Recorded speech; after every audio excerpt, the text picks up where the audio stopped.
Leon Robinson, welcome to my show on InViewTV. Bruce, happy to be here. Well, Leon, you have done many things in your life. Born in the UK, lived in New Zealand as a child, then lived in Central Africa. As you got older, you travelled the world many times over. You've travelled the world skiing the great mountains and also diving the ocean depths. You're an inventor, an IT program manager, and recently travelled around Australia for 12 months in your four-wheel drive before settling in this lovely little town of Federal, just 25 minutes out from Byron Bay in New South Wales, Australia. How did you end up in this beautiful town? It was mostly to do with my girlfriend. She encouraged us to move out of Sydney. I'd had a bit enough of the traffic and we wanted something a little bit more rural. I was actually looking for a 4x4 at the time, and she said to me, there's a lovely house down here that we had a look at, and we came to have a look, and she basically said, that's our house, get that house. And 4 years later, we're still here and loving the area. Since moving here to Federal, you've added to your resume of life experience by joining the Rural Fire Service, or RFS. How did that come about, Leon? Joined the Rural Fire Service 3.5 years ago. It was such a welcoming committee of people that took me in that service. It was really a great way of accelerating my way into the local community as well. It's heavily accelerated through all of the people that I met and all the interactions we had with all those people. I couldn't believe how easygoing everyone was around here and how much time they gave me. So they just put everything out on the table for me. They made time for my training. They made time for everything that I needed to do to get me ready to be a bush firefighter with the Rural Fire Service. They're incredible individuals. So Leon, you had been in RFS for approximately 12 months. Little did you know that the worst bushfires Australia has ever seen, and to that point the world has ever seen, was about to happen right on your doorstep. You were going to be right in the middle of this. You had been trained, sure, but you'd only been in RFS for a short period of time. 12 months is relatively not that long. And your training, I'm sure, did not include the world's worst bushfires. It must have been such an eye-opener to go from training to putting out small fires on properties and those sorts of things to be confronted with this. It must have been a life-changing experience and something you wouldn't have been prepared for. Do you remember how you were feeling at the time? I do. I realised that all of that training hadn't prepared me properly really for that amount of fire. Although they can train you, that's where I really trained. And I remember that a colleague of mine climbing that rock, and it was the end of the day. It was a good 15-hour shift, and the food van had just found us. They were taking a number of hours to find us because we were moving around so quickly with the fire. And we took a breather for a few moments, and he took an opportunity to go and just assess the fire on the back of that ridge. And I was standing by the fire truck there and took my camera out and had a quick shot. You've got to be careful to keep your wits around you, because there is still a lot of fire, as you can see, and it was behind us as well. So that was taken from the actual highway and up on the ridge, and it was just the most amazing, eerie effects of those trees and the fire that was still remaining for those several hours, and just keeping a check on all that sort of stuff. Leon, so what happens when you get a bushfire like this? Do you get a call on the phone saying, Leon, we need you down the station, we need to go fight this fire, and then you take off, and something like this big, that could mean that you could be away for days, I imagine. Are you sleeping in camping grounds? Are you sleeping underneath the truck? What happens? What you generally get is a call from the Far North Coast Control Centre to all rural firefighters to say, if you can spare time, if you have the ability to spend 5 days away. It's 2 days travelling and 3 days firefighting. Those 3 days are very intensive. And of course, from a feeling, I just felt very proud that I could be part of that. A few of us here jumped in the local brigade truck, one of them. We took that truck to remote areas, we call it out of area, and we helped those locals and other fire brigades with major strike teams going into different areas of the bushfires at that time. It was really quite nerve-wracking, having been my first deployment, proper deployment really. I mean, I've been to a lot of grass fires around here, a few house fires, and we've really saved the day. But out there, it was a whole different story. It was bigger than you could ever imagine, and it was harder and faster and hotter and smokier than you could ever imagine. And you can't prepare for that. It's something that you just don't know is going to happen to you. But what you do, your training kicks in, you know, your ability to help people, you want to do that, you want to be there. In the evenings, we were very, very well looked after. We had crates of food, crates of sleeping bags and pillows brought to us. We stayed at the one time in, as an example, a hockey station. It was a hockey stadium, and they had probably 100 beds, bunk beds, and so I shared the room with 100 burly firefighters. Thankfully, they had good showers. A long day. The caterers came in. They gave us beautiful food, like just the most amazing spread. We felt like absolute kings, but we're just too tired to really appreciate it at the time. It was just the most amazing generosity, and they call it a Section 44 when they call us out. So the government does provide quite an array of different food and services to the fire brigade, which is wonderful, and we feel very looked after. What's the emotion you're going through? Is it one that you're a bit scared, you're anxious, or is it just a case you don't have time to think, you're following your training program and you're just getting out there and doing what you have to do? You see a lot of different characters behaving in a lot of different ways, and there are people who are very fearful of fire. For myself, I just really wanted to get out there and experience it. Once I'd realised the ferocity of it, then I just needed to help people. And I was the person who was trained to do that. So I just really wanted to be part of that team, show commitment, help those individuals out there. And you'd find them and they would be just devastated that this is happening to them and they don't know what's going to happen next. And they know there's a fire front a kilometre away coming towards them. They don't know if it's going to change direction. They see you roll up in your fire truck. They are relieved. They're just like, oh my God, they're crying. They're just trying to get you in the property, and you can have anything in the property, you know, take anything you want, you know. Generally, we try and assess that property. We try and ascertain whether that person can leave. Sometimes they don't want to leave, but we try and educate them to do so. Can you force them to do so, or is it entirely up to them? We don't generally force. It's really, it should be up to them. If they know their property, they know their land, they know their house, they know their bunkers, you know, we're not really the police who say, you must be out of here. We just educate them in the danger that they're in, educate them in what could potentially happen, and encourage them to say, either you need to clean up this area, you need to be, you know, what's your fallback plan, where are you going to be, what you're going to do. We can't guarantee that we're going to be here. We can't guarantee that we'll get an appliance to your house in the event of an issue. So we explain all these educational ideas about, look, we really need you to move. And some people just don't want to. Some people, they have animals. We offer to move their animals. They just won't leave. One lady in particular, she had bought a brand new TV, and she just didn't want to leave her TV. She still had payments on it. And you've got to respect that. You've got to say to the person, you know, we're the RFS, we'll stay here as long as we can. We cannot guarantee that we'll be staying here. We stayed at that property for about 10 hours, which was in some regards a little bit of a waste of the unit. It was a few sheds and a little house. We could have been doing better things, but that's just the way the day rolls. It could be 15 hours of directly trying to flank a fire, or it could be 10 hours of waiting for a fire to arrive and making ready. You just never know. So you're out there saving lives, both human and animals, and saving property. That's a huge responsibility. It is, yeah, and we need to prepare those properties before the fire hits. We need to make sure there's brakes. We need to move potentially vehicles. We need to move wood, any fuel that's around the property. Not just when I say fuel, anything that can burn. Yes, so it's quite a responsibility to look after a house. Generally, your mask and your goggles are full of smoke. You need to watch any ember that's heading towards that home. You stay there until the fire passes, so you're actually in the way of the fire, and you make sure that you manipulate that fire around the property. Once you're done, move to the next one. And it's amazing the thousands of houses that the RFS saved last year, which you probably don't hear too much about in the news. Here's some footage you took while you're inside the cabin. So you're not out on the ground fighting the fire at the moment. You're in the back of the cabin. It looks like you're moving from one location to another.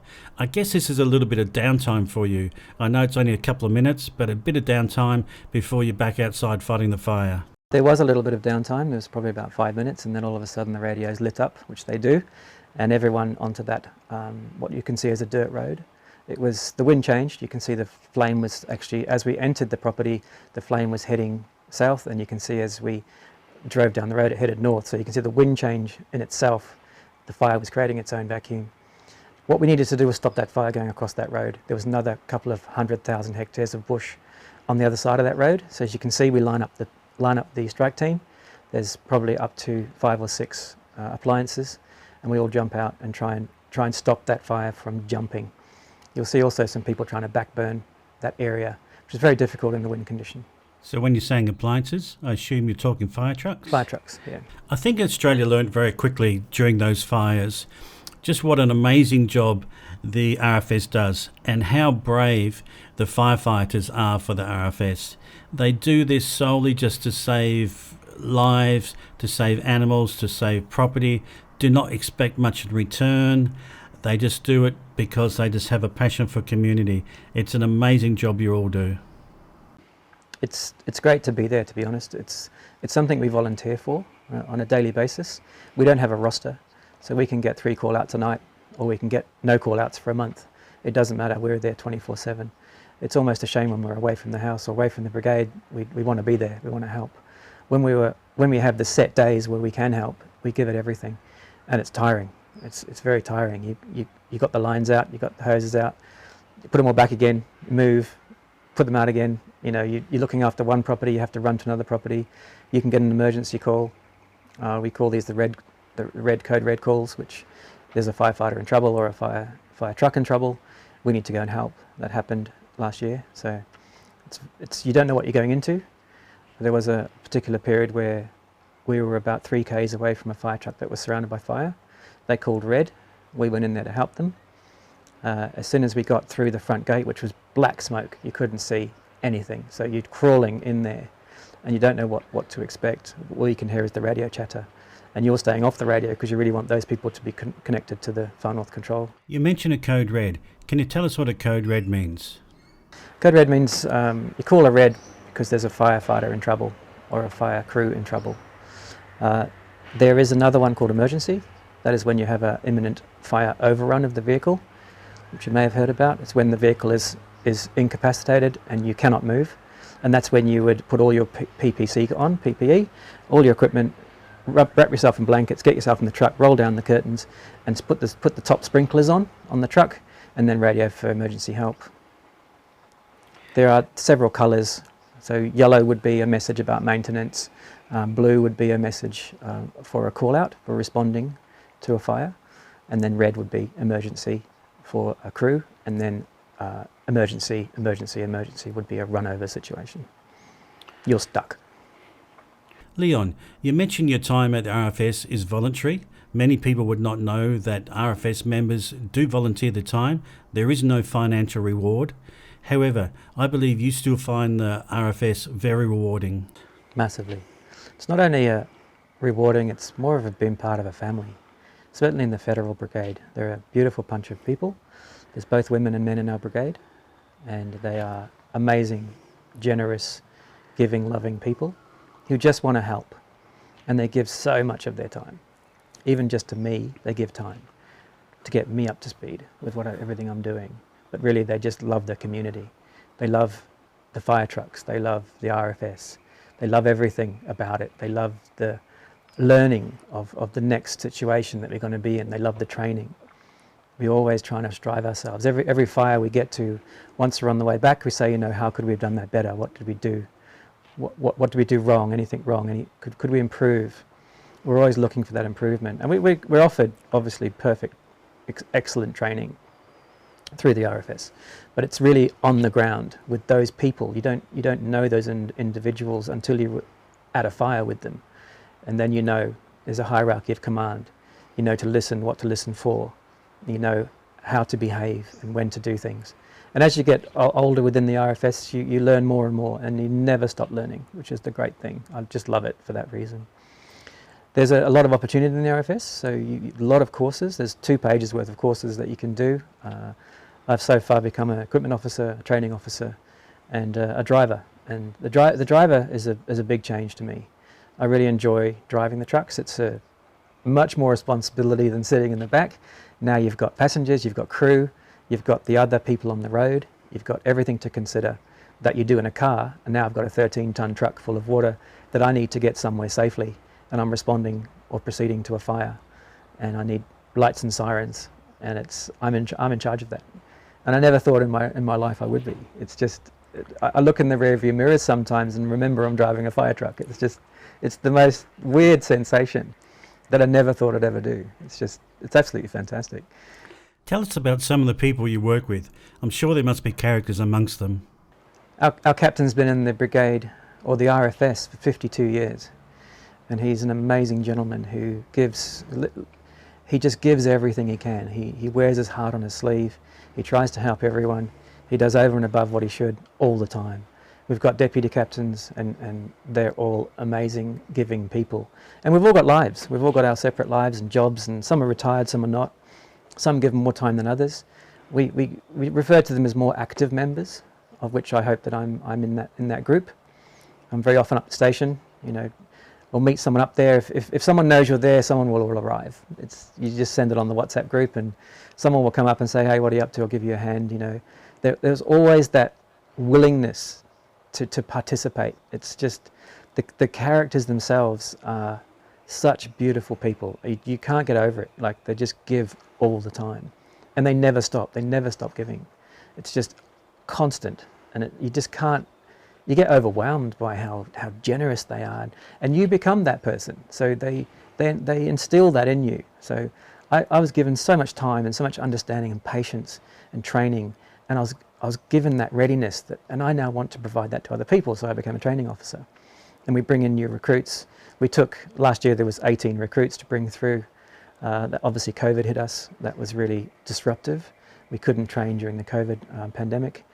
So it was stop, start, but the guys were super comfortable with all that, and we just got on with it, and ended up with 8 qualified recruits at the end of it, which was fantastic for the brigade. You even did a little bit of training with me. I got on one of the hoses the other day and learnt how strong the water is coming out of the hose. In fact, it's a 2-man job to hold the hose. Well, we put you on the big one. We put you on the 65. A little bit unfair. But yeah, I really wanted you to feel that sensation. We don't often use the 65s. However, I just really wanted you to feel the pump's capacity and the pressure that it holds. And you would see that was John, the captain, holding your shoulder. Because if you point it downwards, you'll be up in the air. It's quite a lot of pressure. We don't generally use those 65s. They're more 38s and 25s that we use. They conserve the water much better. In that machine, we've got 3,600 litres. That goes in 7 minutes and 40 seconds. If we use the 38, that blew me away. Is how quickly that big tank is emptied. What did you say? 7 minutes. 7 minutes and 40 seconds, I think it was, on the 38. So on the 65, it's going to be even less, about 3 minutes. So a little over 3 minutes and the tank is empty. You need to leave the fire, race off to get some water, as we did here on the training day at a local creek, fill up the tank, then you're back to the fire again, and I guess within a few minutes, you're then empty once again. Yeah, we don't empty often, we conserve. So we don't fight a fire front generally. We will try and manipulate that fire to a better position. We've got a lot of other ways to fight fires. We've got dry firefighting techniques, which we're taught. We don't particularly always need water. We can always use foam. We can use the hydrants. There's town water which we can supply on, but the first stage of any large fire, we're always looking for the water source. Is there a dam? Is there a tank?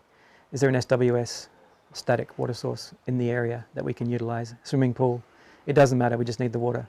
And we've got some high flow pumps in the back of that, some portable high flow pumps and firefighting pumps that we can set up in the swimming pool and drain that swimming pool in a few hours if we need to. We don't generally need to. But one time we had an excavator that was on fire. We put out the fire, but then the large fire that was around it, we just needed to pour water on that excavator for about 8 hours just to stop it from burning, because it's a lot of money, it's a value. We respect that in the RFS. There are 4 lines of importance. So obviously yourself and your brigade is number 1, the people around you. Number 2 is any life. Number 3 is property. And then number 4 would be put back as you found it. So we spent 8 hours just putting water on that large $200,000 machine, just so that we could save it. And it emptied one of the dams, but we're lucky that there was plenty of water around. If there's not a lot of water around, you're right, we have to ferry water back and forwards. On the larger fires, we get tankers. The RFS, they order tankers to come in and fill us up. But they also have to stay, 10, 13 kilometres away from the fire. They can't come down into the fire. We have to park accordingly. We have to come out, pack everything up, of course, come out to the truck, fill up, come back. Hopefully we can get other trucks to help us, or we can get a high flow pump into a local lake. You mentioned you're now a trainer. You obviously like to teach people what you've learnt, and you like to pass on that knowledge. I was at the station the other day. You had a recruit or a potential recruit there. It was actually a female, which was great to see. Do you have many female RFS members? Luckily we do. I think we've got about 4 in our brigade now, so which is great to see. And they're equally as capable as any man to do a job on the fire ground. So really want to instill that anyone can help. Anyone. I get so many people going, oh, I couldn't do that, I couldn't roll a hose, I couldn't. You can. It's really quite simple. And at the end of the day, you don't have to do anything you don't want to do. And you can simply decide if you've got an injury, we'll put you on the pump. You don't have to move around too much. You can be consoling people, you can be packing up for us, you can be finding an alternative water source. There's 100 things you could be doing around that. Now, particularly with that new recruit, that was just an open day for her. We decided that she wanted to join, so I just gave her an introduction to the local Federal Brigade. She lives just up the road here, and she really enjoyed the smaller truck we had there was a firefighting Cat 7, so that's what we use on the grass fires generally. And I just wanted to jump in there because it's an older truck, and it smells of fire inside. So I threw her inside there and just let her smell what that smelled like, and that's something you really get used to. I quite like it now, but it's the new truck smells too new. At the beginning of the show, you said it was your girlfriend that brought you here to Federal in New South Wales, Australia. Of course, she would have had no idea at the time that you were going to join the RFS. What does she think of you being an RFS member? She gets worried. On the outer deployments, there was no coverage in those forests. Whether the local area base station for the telecoms is burnt down. We don't have satellite phones. We have local radio for the far north coast, and we have fireground radios to talk to each other. But our mobiles don't generally work in those areas. There's Black Woodburn, Tenterfield, in those Yukai, Raptville, all that area. There was no coverage, so she doesn't know what's happening. She knows I'm in the middle of the largest fire Australia's ever seen, and she's seeing it on the news, and she's not hearing from me, so she worries considerably. But on the other hand, there is that pride in the fact that I'm helping people and doing what I love to do, and she'd never get in the way of that. She sees how happy I am dabbing on this uniform and running down to the station to help someone. The sooner we can do that, the better. And I love that Federal has a brigade, and the RFS support us to have 2 trucks here. One's a Cat 1 appliance, runs for MVAs, motor vehicle accidents and house fires, and then we've got a Cat 7 that runs for the bushfires. So how is the RFS preparing for this upcoming bushfire season? Has there been any changes since 2019? Nothing's changed for us because we always run the open days and get ready days, and there's one coming up on the 10th of September, or the 10th of September weekend. What's changed is the people around us. There was always that blasé, oh, fire, okay. Now they know. Now they get it. It's been on the forefront of those TV screens for months. And the people now that are in these outer areas that we helped just love us. They just understand now what we do, how we do it, how well we do it, and they know that we just help everyone. So I think the change has been with people around me. People come up to me now, RFS, fantastic. And people will come to those open days and listen and ask specific questions where we might have got, 10 or 12 people interested on an open day, really interested in their properties. Now we've got 100 waiting to ask us questions or trying to learn more or getting a pamphlet. It's good to see. Knowing you like I do, Leon, you're always looking for a way to improve things, never sitting idle, always looking way to better things. Is there anything you'd like to see improved in the RFS? So the RFS have a lot of training and a lot of really great processes. I feel like in the Federal Brigade, we all help each other to get things done. At this time, I don't feel that they could really improve on us. They just support us so well. We've got a brand new fire truck here in Federal. It's full of the gizmos that we need for fighting fires. We don't even have to get out the cab anymore to fight fires. It's just fantastic. What would I improve? It's really hard to say what I'd improve. I might improve some communication. Some of the radios, they get a bit staticky in this area. We've got a lot of, you know, holes and dips. You just can't help that. That's just technology. It's really hard to say how things could be improved because what you're presented with every day is something different. You get to a property, as an example, and it's number 35. You go in the driveway of number 35, there's a lovely sign there for once because there's a lot of houses that don't have their numbers, and there's 5 driveways.